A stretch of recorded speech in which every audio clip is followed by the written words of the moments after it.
Euzu billahi mineşşeytanirracim. Bismillahirrahmanirrahim. Elhamdülillah ve salatu ve selamu ala Resulillah.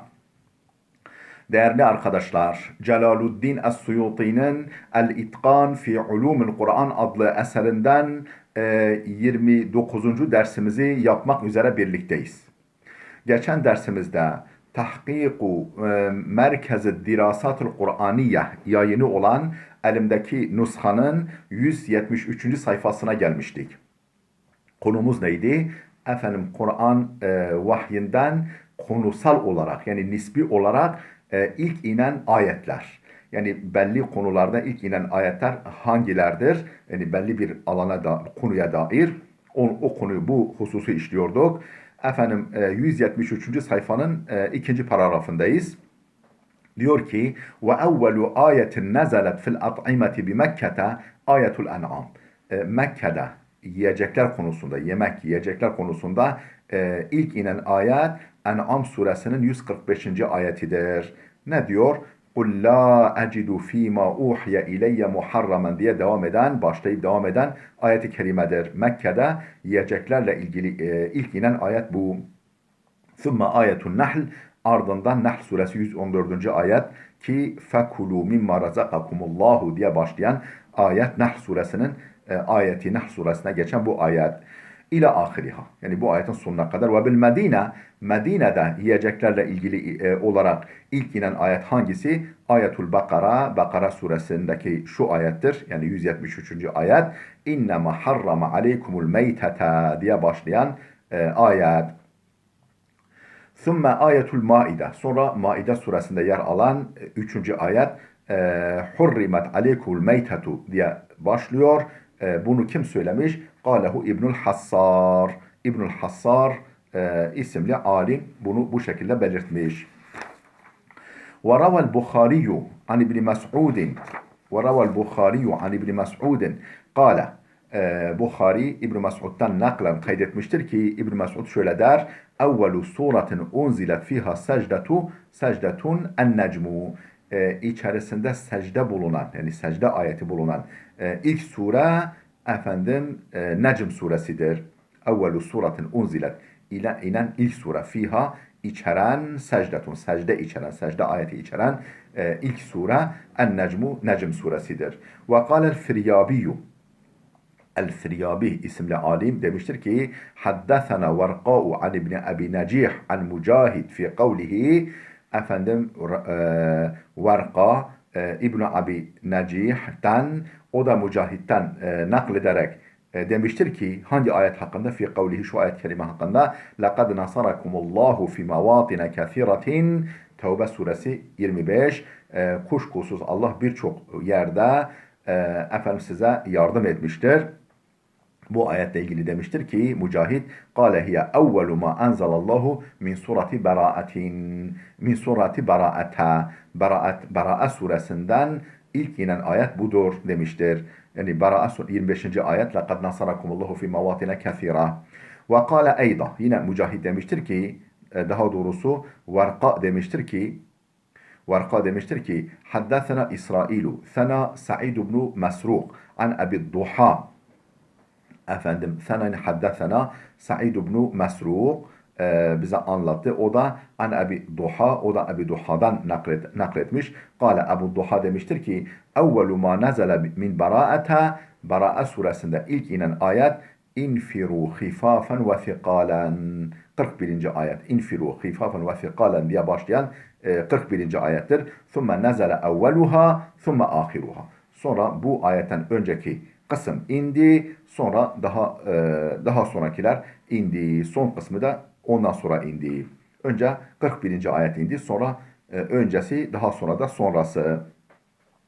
Ve ahrece İbn-i Eştete fi kitab-ı masahif an Abi Malik. İbn-i Eştete kitab-ı masahifte o da yani Ebu Malik'ten naklen kaydetmiştir ki İbn-i Eştete kâle Ubey bin Abi Malik demiştir ki kâne evvelu baraatin infiru hifafen ve fikalen.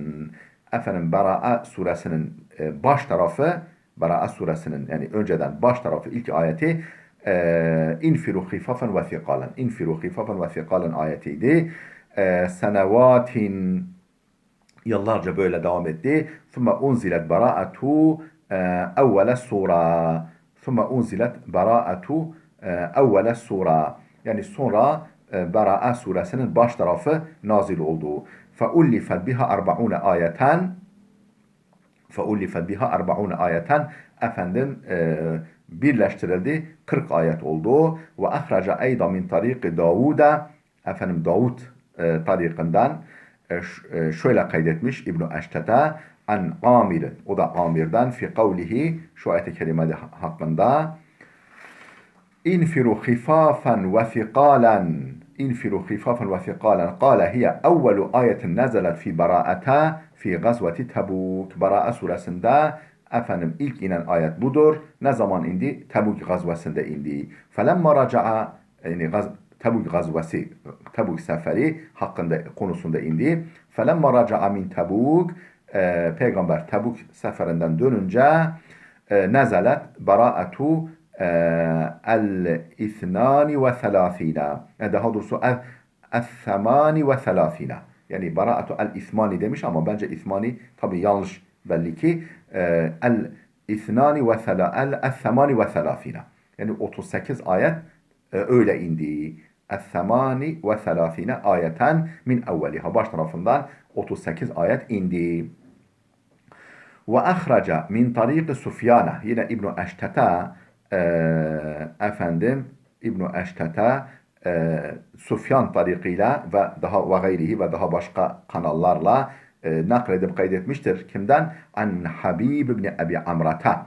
Habib ibn Abi Amra'dan, o da an Sa'id ibn Cübeyr, o da Sa'id ibn Cübeyr'den tabi'un alimlerinden meşhur Sa'id ibn Cübeyr'den naklen kaydetmiştir ki İbn-i Eştet'e kâle şöyle der. Evvelu ma nazele min Ali İmran, Ali İmran suresinden ilk inen ayet Hâzâ beyânu linnâsi ve huden ve mev'izatun lil muttaqîn. Yani 138. ayettir. Thumma unzilet bakiyatuha yevme Uhudin. Sonra geri kalan kısmı Uhud sefer Uhud günü, Uhud savaşı günü indi.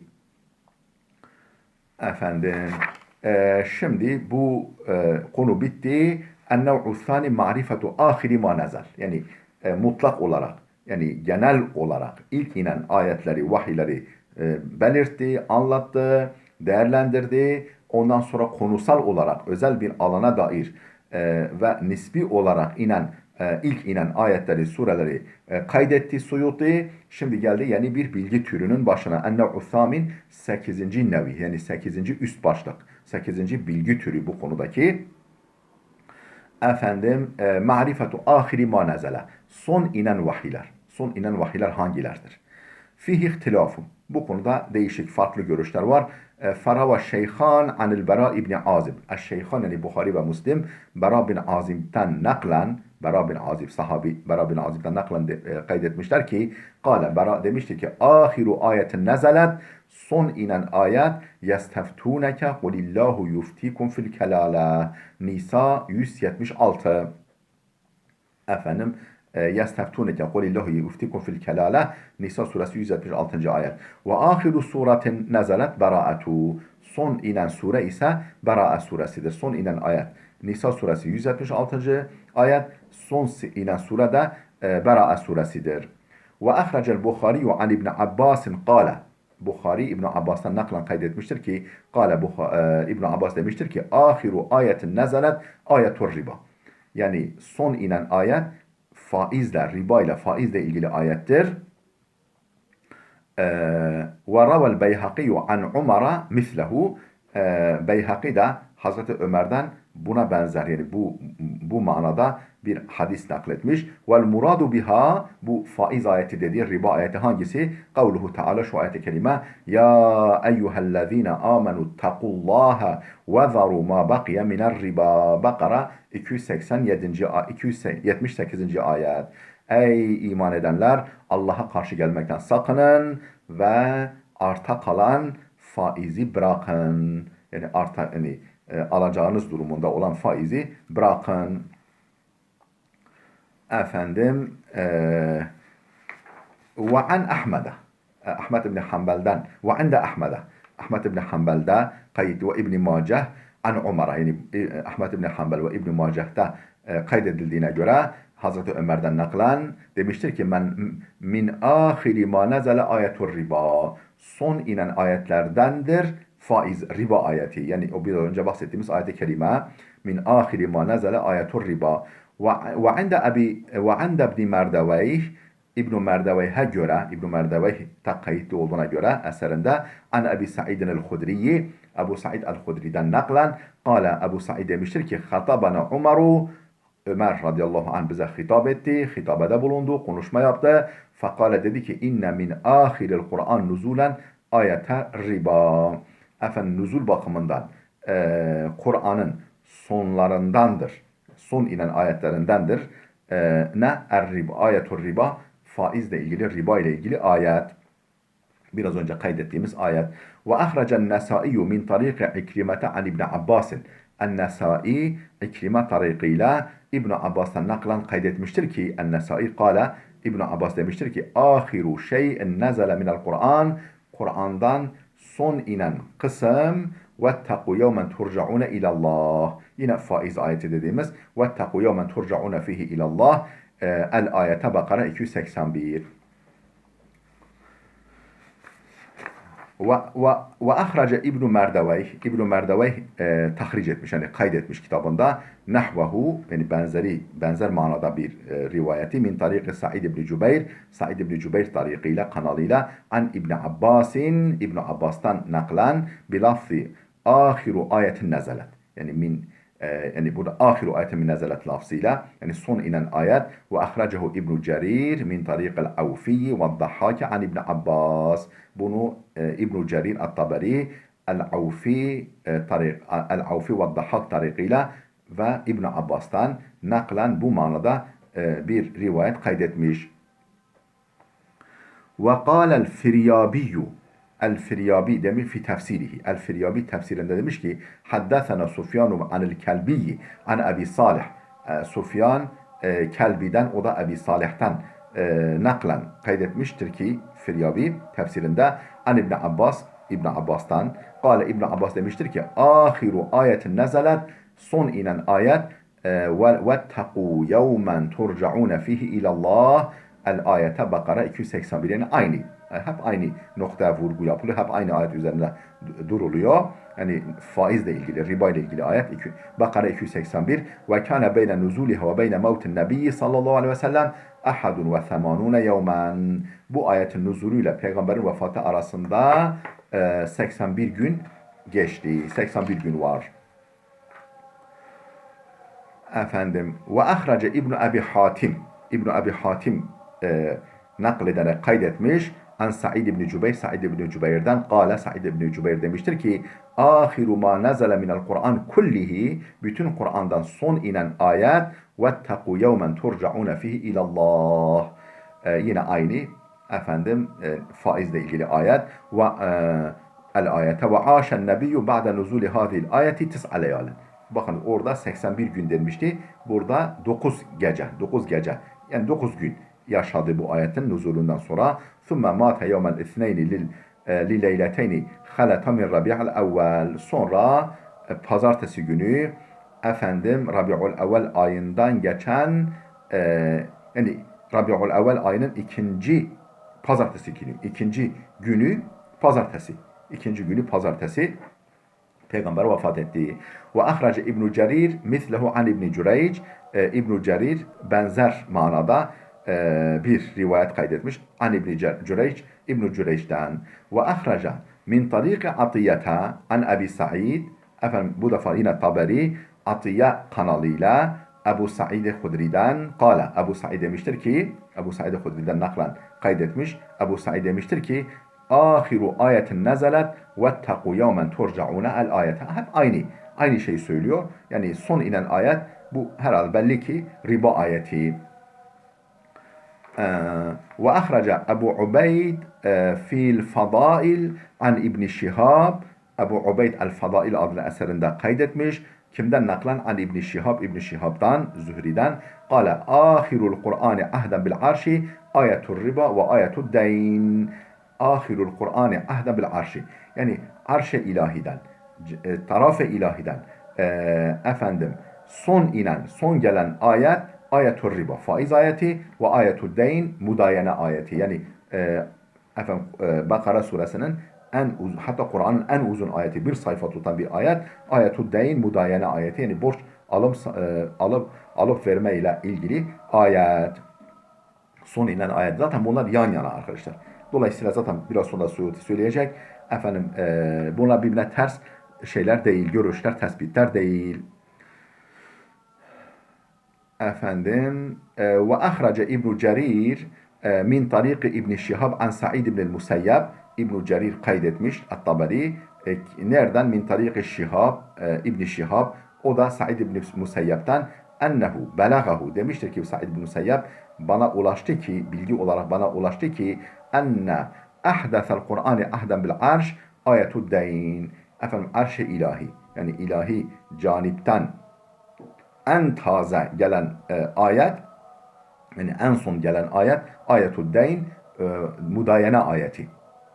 Yani borç alıp vermeyle ilgili ayet. Bu mursalun sahihul isnad. Bu hadis mursaldır ve isnadı sahihtir. Ne demek mursal? Yani sahabi atlanarak direkt peygamberden yani peygamberle ilgili bir bilgi aktarılıyor. Kultu derim ki ve la munafata andi beyne hadihi rivayati fi ayetir riba ve taku yevmen ve ayetud deyn ve ayetud deyn. Ayetu demiş ama ayeti olacak. Diyor ki Suyuti, ben diyorum ki hani en son inen ayet riba ayetidir. Görüşüyle en son inen ayet ayetud deyndir. Borç alıp verme ile ilgili ayettir. Arasında bir münafat, bir tezat yoktur, bir çelişki yoktur. Niçin? لأن الظاهر أنها نزلت duf'aten vahideten. Çünkü öyle görünüyor ki bunlar bir anda inmiş. Yani o borç alıp vermeyle ilgili ayette bu riba ayeti bir anda, bir defada inmiş. Ke tertibi hafil mushaf, tıpkı mushaftaki sıralanışı gibi peş peşe geliyorlar zaten. Ve li'enneha fi kıssaten vahideten, bir de zaten konusal olarak aynı. Yani mali bir konu. Borç alma, faiz, borç alma, verme, yani aynı konu. فَأَخْبَرَ كُلٌّ عَنْ بَعْضِ مَا نَزَلَ بِأَنَّهُ آخِرٌ. فَأَخْبَرَ كُلٌّ, yani ravilerden her biri haber vermiştir. عَنْ بَعْضِ مَا نَزَلَ بِأَنَّهُ آخِرٌ. Yani o toptan inen ayetlerin bir kısmını son ayet diye haber vermiştir. Yani beraber inmişler. وَذَٰلِكَ صَحِيحٌ. Ve bu sahihtir. Suyuti diyor ki doğrusu olan budur. Ve kavlul bera ahiru ma nazale yesteftuneke, Nisa 176. Bera bin Azib'in yesteftuneke fil kelale, Nisa suresi 176. ayet son inen ayettir şeklindeki görüşü ise ey fi şe'nil faraid. Bu yani özel bir konuya dair. Bu faraiz, yani miras konusuna dair son inen ayet budur. Miras, faraiz, yani miras ayetine dair, miras konusuna dair son inen ayet budur demektir. Ve kâle İbn Hacer fi şerhil Bukhari tarikul cem'i beynel kavleyn fi ayetir riba vettaqu yevmen enne hâzihil ayete hiye hitamul ayatil munzeleti fir riba iz hiye ma'tufatun aleyhinne. Kâle İbn Hacer fi şerhil Bukhari. İbn Hacer şerhil Bukhari, Bukhari şerhinde demiştir ki tarikul cem'i beynel kavleyn, iki görüşü uzlaştırma yöntemi, iki görüşü, iki farklı, yani o ayet mi en son, bu ayet mi arasındaki iki görüşü birleştirme yöntemi fi ayetir riba, faiz konusunda vettaqu yevmen enne hâzihil ayete hiye hitamul ayatil munzeleti fir riba, faizle ilgili en son inen ayet budur. İz hiye ma'tufatun aleyhinne. Çünkü İz hiye ma'tufatun aleyhinne, çünkü öbür şeylere atf yapılır. Ma'tufatun aleyhinne. Yani bu mudayene, yani borçla ilgili ayete atf yapılır. Yani vettaqu yevmen, vav harfi atıfla oraya atf yapılır. Dolayısıyla beraber inmişlerdir. Yani bu hani borç ayeti mi yoksa faiz ayeti mi? Yani birbirine atf yapılıyor. Yani vav harfi atfıyla birbirine bağlanıyor. Bağlaçla bağlanıyor. Dolayısıyla beraber inmişlerdir. Değerli dostlar, burada dursun. 181. ayetin başında kaldık. Gelecek dersimize kadar Allah'a emanet olun.